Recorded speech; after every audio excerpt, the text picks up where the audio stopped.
शिया मस्जिद गया के प्रांगण में किरदार के द्वारा उपद्रव किए जाने का एक मामला प्रकाश में आया है। इस मामले में कोतवाली थाने में अंजुमन इमामिया शिया मस्जिद गया के द्वारा केस भी दर्ज किया गया है। अंजुमन इमामिया शिया मस्जिद गया के सदस्य कलीम अहमद ने वरीय पुलिस अधीक्षक गया को एक आवेदन देकर इस संबंध में कार्रवाई करने की मांग की है। वहीं अंजुमन इमामिया शिया मस्जिद गया के सदस्य सैयद असदुल्ला रिजवी ने इस संबंध में प्रेस कॉन्फ्रेंस आयोजित कर उपरोक्त मामले की निंदा की। प्रेस कॉन्फ्रेंस में असदुल्ला रिजवी ने कहा कि धार्मिक मामले में लोगों का इस तरह उन्माद पैदा करना सही नहीं है। उन्होंने संबंधित लोगों पर कहा कि धार्मिक स्थल को अखाड़ा ना बनाएं। आइए प्रेस कॉन्फ्रेंस में क्या क्या बातें कही गई हैं, हम सीधा चलते हैं। आखिर क्या है पूरा मामला। तो सैयद कमर हैदर जो अभी मीडिया पे भी आपको दिख रहे हैं चैनल पे, और उनके एक भाई हैं कमर हैदर, ये दोनों जुल्फकार हैदर के पुत्र हैं जो मस्जिद के किराएदार हैं।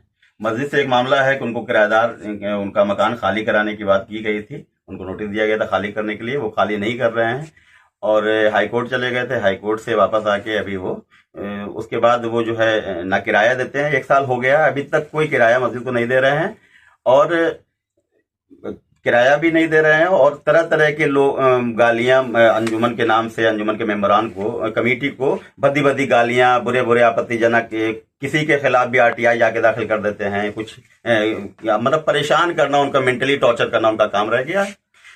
मेंटली टॉर्चर कर रहे हैं, बस और कुछ नहीं है। यही सब मामला चल रहा था सारे हमारे लिए, इनके लिए, जिसके व्हाट्सएप स्टेटस पे सारी डिटेल आपको दी गई है। इसमें व्हाट्सएप स्टेटस पे डाल रहे हैं आप भद्दी भद्दी गालियां, तो हम लोग कितना बर्दाश्त करेंगे। इसलिए जुमा के दिन हम लोगों ने बैठ के कह दिया कि भाई अब हम लोगों से इस कमेटी में रहना नहीं है, नहीं रह पाएंगे, काम नहीं कर पाएंगे, हम लोग छोड़ रहे हैं। और इसके बाद जो है पब्लिक समझेगी, वो नई कमेटी अपना चुन ले। लेकिन इस बात से जो है पब्लिक ने भी में भी गुस्सा था कि आखिर ऐसा इन लोगों के साथ क्यों किया जा रहा है किराएदार के जरिए, और उन लोगों को बुलाया जाए। जब बुलाने के लिए आदमी गया तो तैश में वो लड़का जो है, दोनों मिलके दोनों भाई निकले बाहर, उनके साथ उनका साला भी था, और दोनों ने मिलके बुलाने वाले को ही एक थप्पड़ मार दिया। वहां से काम, वहीं से जो है झगड़ा शुरू हो गया और 3-4 लोग इधर से और उधर से, दोनों ओर से हाथापाई शुरू हो गई। आप लोगों ने सर रड से मारा है हम लोगों को? भैया नमाज पढ़ने हम लोग जुमा की गए थे। जुमा की नमाज में कोई रड लेके जाता है? कोई प्लानिंग थोड़ी नहीं थी। हम तो खुद कह रहे थे कि हम इस्तीफा देने के लिए आए हैं, त्याग पत्र देने के लिए आए थे। उस पर प्रशासन उसकी पूरी छानबीन कर ले, सारी बातें सामने आ जाएगी। क्योंकि हम सिर्फ हम नहीं थे वहां पे, जुमा में सारे समाज के लोग 100 लोग नमाज पढ़ रहे थे। सबसे पता लगा दिया, इन्वेस्टिगेशन कर लेगा तो पता चल जाएगा कि हकीकत क्या है। कोई जुमा की नमाज में हथियार और लाठी डंडा लेके थोड़ी जाता है। कहीं ना कहीं उनके बाइट में ये भी चल रहा है, उनके बयान में, कि उनके घर वालों को भी आप लोगों ने मारा। उनके बयान में तो मैंने सुना है कि उनके माँ बहनों को मारा गया। तो भैया मैं जहां तक जानता हूं उनको, उनके माँ का इंतकाल जो है 1 साल पहले हो गया है। बहन यहाँ रहती नहीं है, एक बहन, दोनों बहनें वहां बाहर हैं, अपने ससुराल में रहती हैं। यहाँ तो कोई रहता नहीं है उनका माँ बहन। वाइफ है, दोनों की वाइफ है यहाँ, जो अब मीडिया पे दिख भी रही हैं आपको। अंदर से कमर हैदर बोल रहे हैं कि हमको घर में घुस के मारा गया, बाहर वाइफ कह रही है कि नहीं हमको बुलाने के लिए आया था लड़का और उसी से बात हो गई। तो जब भैया एक बात पे रहो ना, इससे समझ में आता है कि उन दोनों ने मामला बनाया है। ऐसा मामला बना के प्रशासन के सामने, प्रशासन को भी ये चीजें देखनी चाहिए।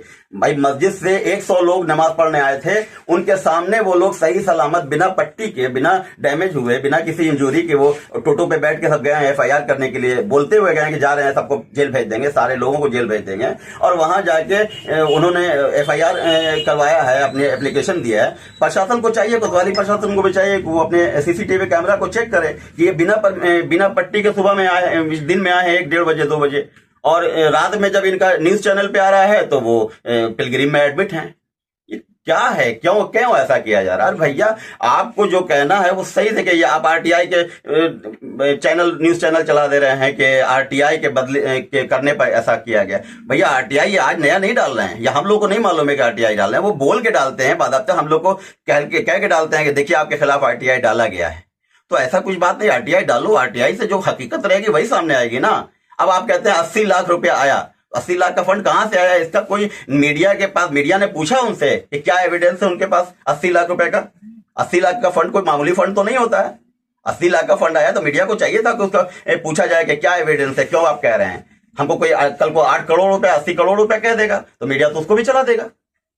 तो ऐसे स्तरहीन बातों को पर ध्यान तो हमको नहीं लगता है देना चाहिए। और ये सरासर फंसाया जा रहा है हम लोगों को और टॉर्चर करने की तैयारी, क्योंकि वो मकान जो है मस्जिद का वो उनके कब्जे में दे दिया जाए और प्रशासन भी उनका साथ देके ठीक है भैया आप रहिए फ्री में, बस यही चाह रहे हैं आप, और क्या है। लेकिन मकान तो मस्जिद का है और ये सारे लोग जानते हैं, प्रशासन भी जानता है और वक्फ बोर्ड भी जानता है कि वक्फ बोर्ड की संपत्ति है शिया मस्जिद और उसका मकान, और वो किसी भी कीमत पर जुल्फकार हैदर की संपत्ति नहीं हो सकती है, वो हमेशा शिया मस्जिद की संपत्ति रहेगी, चाहे हम लोग कमेटी में रहें या नहीं रहें। दूसरे लोग रहेंगे तो भी वही बात होगी, हम हैं तब भी वही कहेंगे, वो संपत्ति शिया मस्जिद की वक्फ बोर्ड की है, वो संपत्ति जुल्फकार हैदर की कभी नहीं हो सकती है, इसको कहीं पर लिख लिया जाए। क्या चाहते हैं प्रशासन से? क्या प्रशासन से चाहते हैं कि प्रशासन पूरी तरह से, प्रशासन पे पूरा भरोसा है मुझे, प्रशासन की हम बहुत इज्जत करते हैं और हर आदमी अपनी जो है लास्ट टाइम में जब वो बिल्कुल थक जाता है तो आखिर हार के वो पुलिस के पास ही जाता है, प्रशासन के पास ही जाता है कि मेरी मदद कीजिए।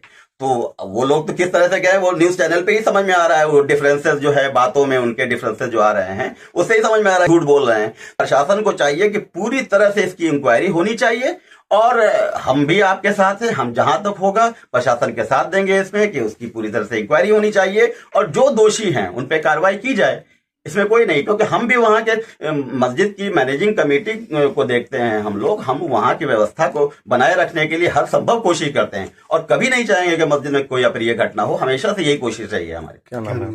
मेरा नाम सैयद असदुल्लाह रिजवी, मेंबर अंजुमन इमामिया।